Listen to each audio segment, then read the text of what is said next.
কথা বলতে গেলে আটকে যায়, এই মেয়েকে বিয়ে করলো এত সুন্দর যুবক।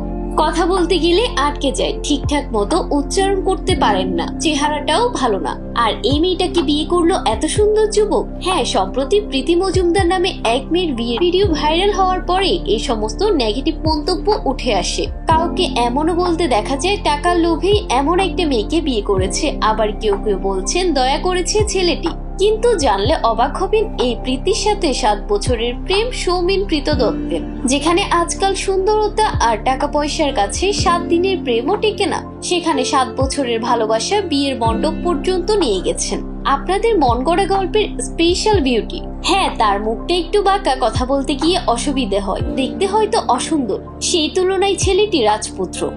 তবে তাদের ভালোবাসার কাছে আপনার মন গড়া বক্তব্যের পিছনে প্রীতি ও তার স্বামী নিজেদের জায়গায় সত্যি রাজা ও রানী। নেগেটিভ মন্তব্য নয়, পারলে নবদম্পতিকে আশীর্বাদ করুন। সব ভালোবাসার পরিণতি অন্তত টাকা পয়সা দিয়ে বিচার করবেন না। এই দম্পতি বুঝিয়ে দিল যে কাউকেই ভালোবাসা যায়। ভালোবাসা এক পবিত্র অনুভূতি, স্বার্থ সিদ্ধির জন্য ভালোবাসা উচিত নয়। ভালোবাসা হচ্ছে পৃথিবীর মধুরতম সম্পর্ক, যেখানে থাকবে না কোনো চাওয়া পাওয়া, থাকবে না কোনো স্বার্থ, থাকবে শুধু ভালোবাসা।